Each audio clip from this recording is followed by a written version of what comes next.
let's worship together. You love me, Lord, more than I could ask for, and that's why I long for you. You embrace me, Lord, you embrace me with your mercy, and now I'm in love with you.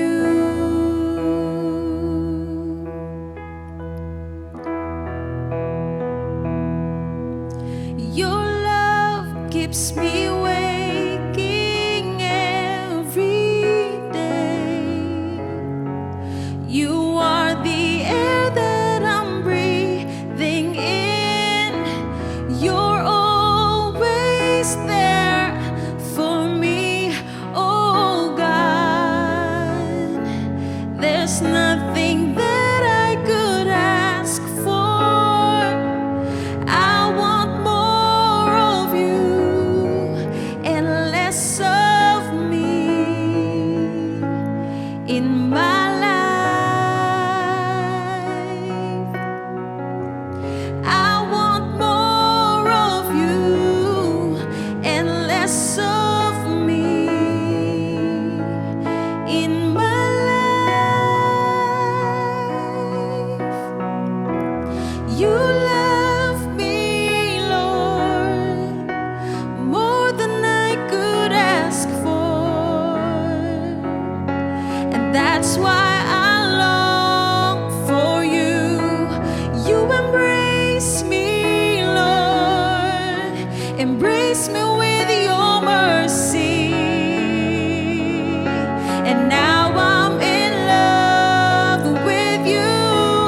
You love me, Lord, more than I could ask for, and that's why I long for you.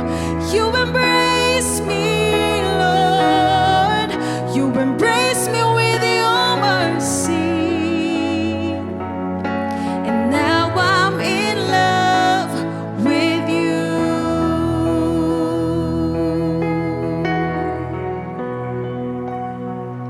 Oh, and now I'm in love with you.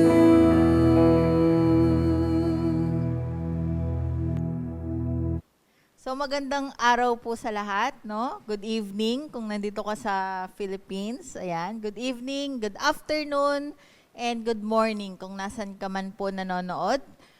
Welcome po sa ating midweek service. Okay, so ako po pala si Ate Chloe. So under po ako ng network ni Ate Sophie. So kamusta ba kayo? No? Kamusta po tayong lahat? Comment nga po kayo kung saan lugar kayo nanonood. No, watching from Kabuyao. Okay? So, comment lang po kayo para malaman po natin kung gaano nakalawak yung nararating po ng message ng Lord, no? Sige nga, mag-heart react nga po tayo. Heart react sa mga happy, no? Kamusta ka? No, kamusta kayo? So, heart react ka nga dyan. Pindutin mo lang yung heart react. And then, like react sa mga pagod, sa mga galing sa work, ayan, galing sa school, yung mga nasa biyahe. Sige, like react lang tayo. Okay? Pero pagod, pero nagpapatuloy, no? And also, pakipindot naman po yung care react. Yun po yung my heart, no? Sa baba. Care react kung tayo po ay ready nang makinig, no? Ng salita ng Diyos. Okay? And also, syempre, hindi natin kakalimutang i-click yung share button, no? Para, syempre, mas marami pa pong makapakinig, no? Ng message ng Panginoon. And also, ready po natin ang ating 3Bs. Alam pa po ba natin yon? Ang ating 3Bs, no? Bible, syempre, number 1. Book note and ball pen. Sige po, no, ready na po natin yung sarili natin, no, ngayong midweek. Sana walang masyadong distraction, no? Sana hindi tayo nagluluto habang nakikinig, no? So let us focus po dito sa word ng Panginoon. Okay, so before we start, let us pray po muna. So, Heavenly Father, we honor you. We worship you, Lord. We thank you, Lord God, for this day, Lord God, for this time na binigay mo sa amin, Lord, na makakapakinig ulit kami ng mensahe mo, Panginoon. Maraming salamat din, Lord God, sa araw na binigay mo sa amin, sa buhay po ng bawat isa. Maraming salamat, Lord God. And speak, Lord God, speak to each and every one of us, Lord God. Open our hearts, open our minds, Lord God. Maraming salamat, Panginoon, sa patuloy, Lord God, na pagpapala po ng aming natatanggap. Maraming salamat po in Jesus' name. Amen. Amen. Okay, so tonight po, no, ang pag-uusapan po natin ay isang kwento sa Bible, no, kung saan po na yung bulag ay nakakita, di ba? So maraming miracle na ginawa si Jesus that time. Okay? So ang title po nung scripture dun sa Bible, no, yung title po niya is A Blind Beggar Receives His Sight. Okay? So, receives his sight. So, sino po dito yung gusto rin makareceive ng something? Okay? So, makareceive ng blessing. No? So, ngayon, syempre, gusto natin makareceive ng Word of God. Diba? Gusto natin makareceive ng encouragement. Diba? Sa mga pagod dyan. No? So, syempre, hindi tayo papayag na tayo lang yung makaka-receive. Diba? Hindi tayo papayag na tayo lang yung makakarinig ng Word of God. Sabi ko nga kanina, no, i-share natin yung live. Diba? Para marinig din ng friends natin, diba? Friends sa Facebook, no? And maganda nito, mag-tag din tayo ng families natin, no? Family member, ng friends natin. So, check po natin yung ating Bible, no? Open na po natin sa Luke chapter 18, verse 35 to 43. So sabi dito, as Jesus approached Jericho, a blind man was sitting by the roadside begging. Okay? So meron daw blind man, no? Nakaupo sa gilid ng daan. Okay? So parang bulag na siya, beggar pa siya. No? So, sabi sa verse 36, when he heard the crowd going by, he asked what was happening. Okay? So, sabi sa verse 37, they told him, Jesus of Nazareth is passing by. So, narinig daw nung blind man na parang may nangyayari, no? Parang may dumadaan, no? Parang may mga taong nagdadaanan, no? So, napatanong siya. Okay, so parang na-curious siya kasi nga wala siyang sight. Okay, so na-curious siya. Sabi doon, and the people told him na si Jesus daw yung paparating. No? Sabi, paparating si Jesus. So sabi sa verse 38, he called out, sabi niya, Jesus, Son of David, have mercy on me.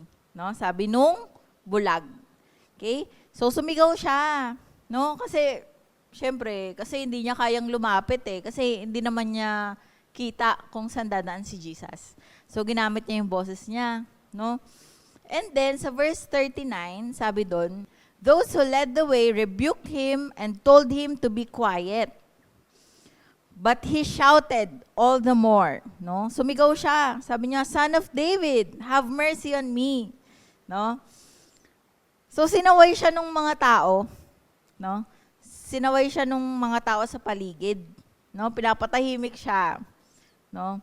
Parang kasi sumigaw siya, nung umpisa nagbeg na siya, no? Tinawag niya na si Jesus, pero pinatahimik pa rin siya ng mga tao sa paligid.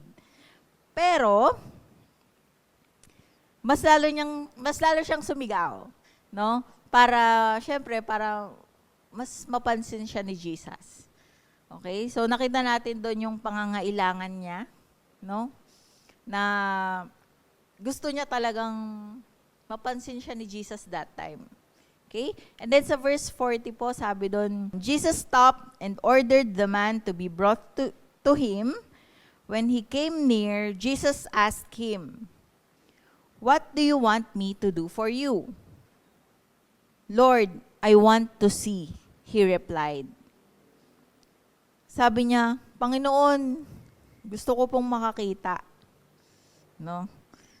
And then sa verse 42, Jesus said to him, receive your sight. Your faith has healed you. Diba? And immediately, he received his sight and followed Jesus praising God. No? When all the people saw it, they also praised God. So nakita po ng mga tao yung pagpapagaling ni Jesus doon sa blind man. So yung mga tao, sumunod na rin kay Jesus. Okay? So ang title po ng ating message ngayon ay Never Enough. Hindi po ako kakanta. No? So never enough. Ano ba ibig sabihin ng never enough? No? So parang hindi sapat, 'di ba? Parang hindi enough, no? Hindi satisfied, parang ganun, hindi ka kontento, parang ganun. So never enough, no? Yung tipong ganito 'yan eh. Nararanasan natin 'yan, no? Yung for example, meron tayong nakitang magandang advertisement, no? So tayo, advertisement ng burger, 'di ba? So tayo, bibili tayo ng burger for the hype, no? Bibili ka ng burger na 'yon. Alam niyo yung expectation versus reality, 'di ba? Pero bakit ka napabili ng burger? Kasi maganda yung poster, maganda yung commercial niya, 'di ba? Pero pag tingin mo doon, parang pagkain mo parang hindi ito yung ina-expect kong lasa. No, parang hindi sapat, 'di ba? Never enough. Parang may hinahanap kang lasa. Hindi ganito yung itsura ng burger. Pero bakit ganito yung lasa? Parang ganun. O sa buffet, 'di ba? Sino dito nagbu-buffet or samgyup, 'di ba? Marami tayong friends na, uy, masarap daw dito, masarap daw diyan. Nakikita natin sa social media. Masarap daw diyan. So kakain tayo doon kasi masarap doon. Tapos hindi ka papayag na isang variant lang yung kakainin mo. Hindi ka papayag na 2 pirasong chicken lang yung kakainin mo. Bakit? Kasi masarap yung food. So, kailangan matikman ko yung lahat. Mahal yung bayad ko dito. 'Di ba? So, hindi ka magpapalugi. No? Hindi sapat yung isang noodles lang, hindi sapat yung isang pork lang. 'Di ba? Kasi, narinig mo tsaka nalaman mo na masarap doon. So, susulitin mo siya. Okay? So, isa pa example, no, sa mga malalabo po yung mata. Tulad ko, yan. Kaya nyo bang tiisin na blurred yung paningin nyo? 'Di ba? Kapag magbabasa ka, pag magsa-cellphone, 'di ba? Sa school, kapag magre-review ka, 'di ba? So, kaya mo bang tiisin? Siyempre hindi. Gagawa tayo ng paraan para luminaw yung eyesight natin. Hindi tayo makukontento sa ganung malabong paningin lang. 'Di ba? So gagawa tayo, bibili tayong salamin, papa-check up tayo. 'Di ba? So never enough, parang ibig sabihin nun may kulang. Never enough, ibig sabihin parang hindi pa enough kasi feeling ko may kaya pang gawin na mas better. Parang ganon. Okay? So sa verse po, 'di ba? Sa verse na binasa ko kanina, doon sa kwento, no? Walang paningin, syempre yung blind man. Walang paningin yung beggar. Kung ikaw ay nasa ganong sitwasyon, no? Bulag ka na, tapos pulubi ka pa, 'di ba? Kumbaga nanghihingi ka na lang, 'di ba? Parang anong mararamdaman mo? 'Di ba? Parang kung ako 'yun, doon na lang talaga ako sa gilid, no, manghihingi. Kasi hindi ko na kayang mag-work Anong trabaho pa ba yung gagawin ko bulag na ako. 'Di ba? Parang wala na akong kayang gawin. No? Manghihingi na lang ako, maghihintay na lang ako ng maghuhulog ng coins, 'di ba? Maghuhulog ng food dito sa tabi ko. Ganun na lang 'di ba? So meron po akong 3 points pala, no, na natutunan dito sa kwento na 'to. No? And ano rin 'to, reminder din po sa atin. Ang dami pong distraction dito sa mundo, and minsan yung faith natin, no, yung fire natin medyo humihina. Okay, dahil sa mga pangyayari dito sa mundo. No, tandaan po natin, hindi po tayo pang mundo, 'di ba? Sabi nga po ni Pastor, no, OFW tayo dito, no? Dito sa mundo. So uuwi din po tayo sa heaven. Okay? So point number 1, no? Never let your emotion dictate your faith. Again, never let your emotion dictate your faith. Okay? So sa verse 35, 'di ba? Sabi diyan, as Jesus approached Jericho, a blind man was sitting by the roadside begging. So yung sinabi ko kanina, no, parang grabe, no, bulag ka na, tapos beggar ka. Yung mafe-feel mo sa sarili mo, parang nakakaawa. No, parang naisip ko yun na parang maawa na lang ako sa sarili ko eh. Kasi feeling ko wala akong kayang gawin. 'Di ba? Pero nakita natin doon sa dulo ng story, 'di ba? Yung faith niya kay Lord. 'Di ba? Sinabi nga doon ni Jesus na your faith has healed you. So ganun din tayo. No? Huwag nating hahayaan na yung nararamdaman natin ay makaapekto dun sa faith natin sa Panginoon, dun sa paniniwala natin, dun sa pananampalataya natin. Okay? So, parang sabi, di ba sa verse 6, when he heard the crowd going by, he asked what was happening. Nagtanong, di ba? Huwag po tayong mahihiyang magtanong. Okay? So, nagtanong siya kasi hindi naman niya kayang lumapit ng mag-isa. No? So, ang ginawa niya, nagtanong siya, anong meron? Kasi curious siya eh. 'Di ba? Parang nagkakagulo, may mga dumadaan. 'Di ba? So, kung tayo po yung beggar, no? Tas ikaw yung beggar, ikaw yung blind man. Ano sa tingin mo yung mararamdaman mo? Anong gagawin mo? 'Di ba? Parang mas gagawin ko na lang, pipiliin ko na lang tumabi sa gilid. Doon lang ako para hindi ako makasali sa gulo. 'Di ba? Tapos parang kung ako yun, maghihintay na lang talaga ako. Maghihintay na lang ako ng iaabot sa akin. Pero yung blind man, nagtanong siya. Marami po tayong hindi alam. And huwag tayong matatakot magtanong. Sabi nga po ng, huwag mahihiyang magtanong. 'Di ba? So meron kasing binigay si Lord sa atin, no, na mga leaders, pastors, para mag-lead, no? Para mag-mentor sa atin, para magturo sa atin ng Word of God. And mas masaya po sila kapag nagtatanong tayo. 'Di ba? Parang isipin nila na interested talaga tayong lumalim yung relasyon natin sa Panginoon. So kung tayo po ay medyo naguguluhan, no?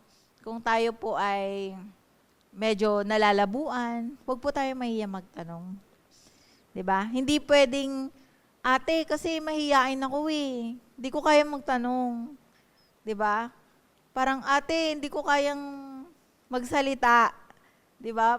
Parang lahat kakayanin. So, if you have faith, 'di ba? Magagawa mo eh. 'Di ba? Share ko lang po na hindi ako ganito talaga. No, dahil lang din sa faith, kaya ko kinakayang magsalita ngayon dito. No? So sa mga nahihiya pa, 'di ba? Laliman natin yung pagkilala sa Panginoon. Kasi alam nyo, kapag interested kang malaman yung isang bagay, hindi ka mahihiya eh. 'Di ba? Pag interested kang, kunyari, gusto mong matuto, 'di ba? Gusto mong matutong sumayaw, hindi ka mahihiyang magtanong, hindi ka mahihiyang mag-practice doon sa gilid kasi mahal mo yung ginagawa mo. 'Di ba? So ganun din yung nangyari doon sa blind man. No? Na parang gusto niya ay hindi siya kontento na ganun lang siya. 'Di ba? Hindi sapat sa kanya na beggar lang ako, na blind lang ako dito, wala akong gagawin. 'Di ba? Aware siya sa nangyayari. No? And curious siya. Okay? Next po, no? Next point, number 2, sabi dito, never let the world dictate your faith. Ang daming temptation dito sa mundo. Okay? So, nandun sa kwento kanina, di ba? Nung sumigaw siya, sinaway siya. Di ba? Anong gagawin mo kapag sinaway ka? Di ba? Parang, titigil na lang ako. Pero hindi. Yung blind man, sumigaw ulit. Siguro mas malakas para mas marinig siya ng Panginoon. 'Di ba? Pwede. Pwedeng mas malakas. No? Ate, gusto ko mag-church. Kaso may gala kami ng friends ko, may gala kami ng workmates ko, may gala kami ng classmates ko, manonood kami ng sine. May pasok kami Monday to Saturday. 'Di ba? Sunday lang yung time namin para gumala, 'di ba? Para kumain sa labas, 'di ba? Pero sinasabi mo gusto mo mag-church. Kasi parang gusto ko po talagang makilala si Lord eh. Gusto ko po talagang lumalim yung relationship ko sa Lord eh. Pero nagpapadistract tayo sa world. 'Di ba? Sa pagpe-pray. Magpe-pray ako. Kaso inantok. 'Di ba? Nagpatalo tayo sa antok. No, kinabukasan na yung amen. 'Di ba? So parang answered prayer, thank you Lord. Kasi ang prayer mo, Lord, sana makatulog ako na maayos. Ganun ba 'yon? Hindi. Kailangan nating labanan, no? Kailangan nating labanan yung mundo. Alam natin kung ano yung tama sa mali. 'Di ba? Nung sinaway ng mga tao yung blind man, alam nung blind man yung gagawin niya eh. Mas kailangan niyang isik si Lord. Kailangan siyang marinig ni Jesus. Kailangan niya magpapansin. No? So tayo, magpapansin din tayo. No? Mas lalo nating galingan para pagalingin. So tignan natin yung blind man. 'Di ba? Ginalingan niya sa pagsigaw. So pinagaling siya. 'Di ba? So tayo din. Okay? So galingan natin mas galingan natin, no, sa ministry, sa pagkilala sa Panginoon. Okay, mas galingan natin to win souls. Mas galingan natin mag-pray, no? Mas galingan natin mag-devotion. Mas galingan natin mag-invite dito sa church, no? Pagagalingin ka ng Panginoon. 'Di ba? Sabi nga doon, your faith has healed you. Ganon din po tayo, no? Hindi lang doon sa blind man, no? Sa mga nakakaranas po, no? Sa mga nagse-serve po sa church, no? Minsan hindi natin nakikita, pinapagaling tayo ng Panginoon. Hindi lang po physical, no? Pero the way we communicate, 'di ba? Yung puso natin gumagaling. Dating hirap magpatawad, no? Ngayon, hirap pa rin, pero hindi. Kumbaga, hindi na ganun katagal, 'di ba? Kasi naiintindihan na natin, no?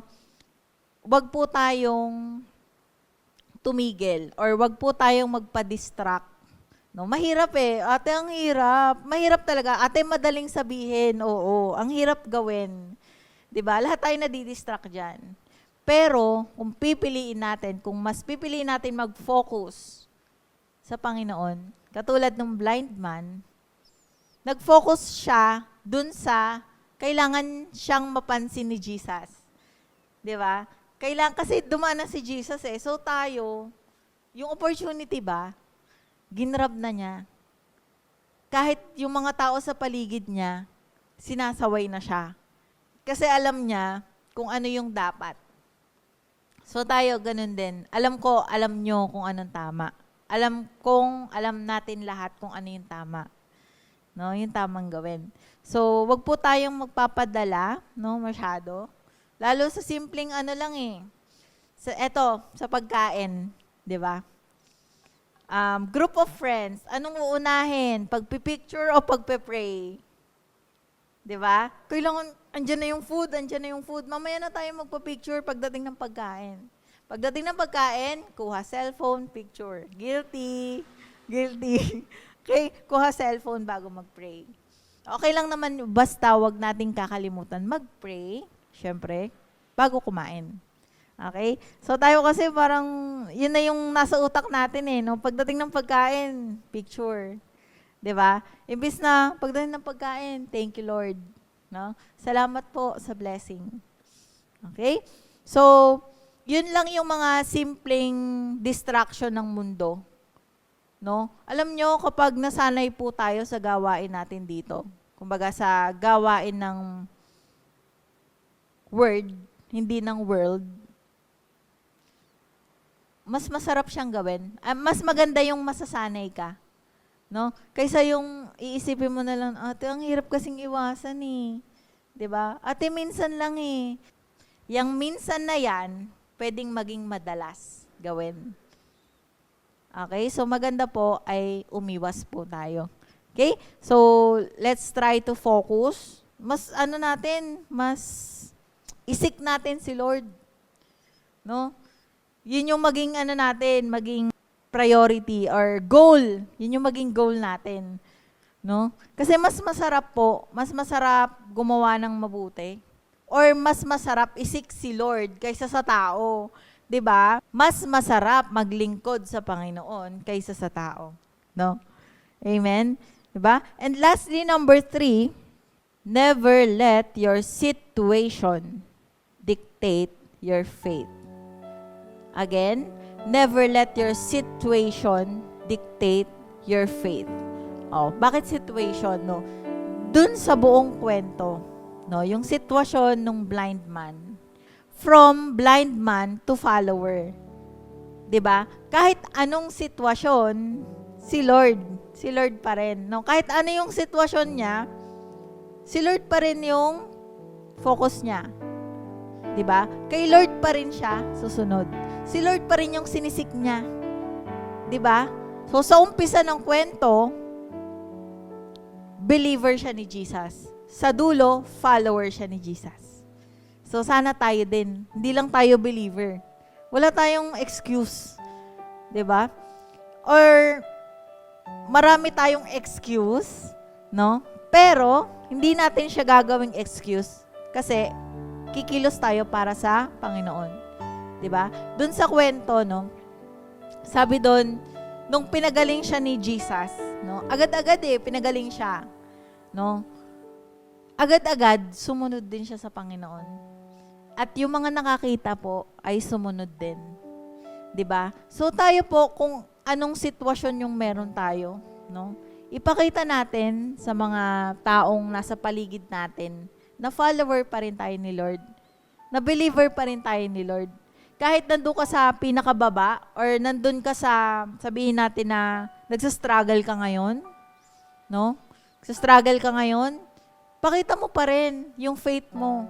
No? Minsan hindi tinitignan ni Lord yung laki, kung gaano kalaki yung faith mo. Tinitignan ni Lord kung ano yung ginagawa mo dun sa faith mo. Or anong kaya mong gawin dahil dun sa faith mo sa Kanya. Amen? So ikaw, no? Ano man sitwasyon mo ngayon, masaya ka? No, minsan kasi pag masaya tayo etong madalas or minsan, no? Pag masaya po tayo, wala, hindi na masyadong inaalala si Lord, no? Pero pag malungkot, Lord, 'di ba? Lalapit ka sa Kanya, Lord, ikaw na lang talaga pag-asa ko, ganyan. 'Di ba? Parang, Lord, parang siya lang yung lalapitan mo kasi na-disappoint ka na ng mga tao. 'Di ba? So, si Lord na lang talaga yung maiisip natin na lalapitan. Amen? Pero ngayon, no, kahit ano pong sitwasyon, 'di ba? Nasa baba ka, nasa taas ka ngayon, 'di ba? Patuloy, no, magpatuloy pa rin tayo sa paglilingkod, no? Pagpagamit tayo sa Panginoon, hindi sa tao, 'di ba? Kay Lord po yung kay Lord lang natin ilalaan po yung buhay natin, no? So ang sarap sa feeling siguro ang sarap sa feeling ng blind man. Kasi kahit umpisa, ganun lang siya.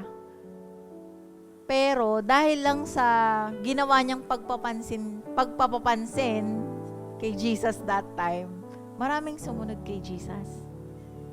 'Di ba? So ikaw, gagamitin ka rin. Gagamitin ka ng Panginoon para mas meron pang maakay pabalik sa Kanya. Niniwala ka ba doon, no? Na parang, para akong yung blind man. No, na kahit feeling ko, eto lang ako, pero magagamit ako ni Lord. Alam ko magagamit ako ni Lord. 'Di ba? Kung iniisip mo na, ate, hindi ko kayang magsalita sa harap. Ate, hindi ko kaya mag-lead ng prayer. 'Di ba? Merong paraan si Lord, no? Pwedeng pabaitin ka niya. Hindi. Pwedeng magbago ka. At yun yung makikita ng tao sa paligid mo. Ay, nagbago si ganito. So, ma-inspire sila. Pwede mo silang mahigit, no? Papunta or pabalik sa Panginoon. No? So, masarap po magpagamit sa Panginoon. So, tayo, kahit feeling mo na hindi mo kaya, 'di ba? Pero kapag sinik mo si Lord, yung hindi mo kaya, magiging posible. 'Di ba? Sabi mo, ate, hindi ko kaya mag-lead, no? Parang nakakatakot naman sa church nyo, ate, kailangan maging leader. Eh, hindi ko talent yan eh. 'Di ba? Hindi ko talent maging speaker, 'di ba? Hindi ko talent maging mabait, ganon.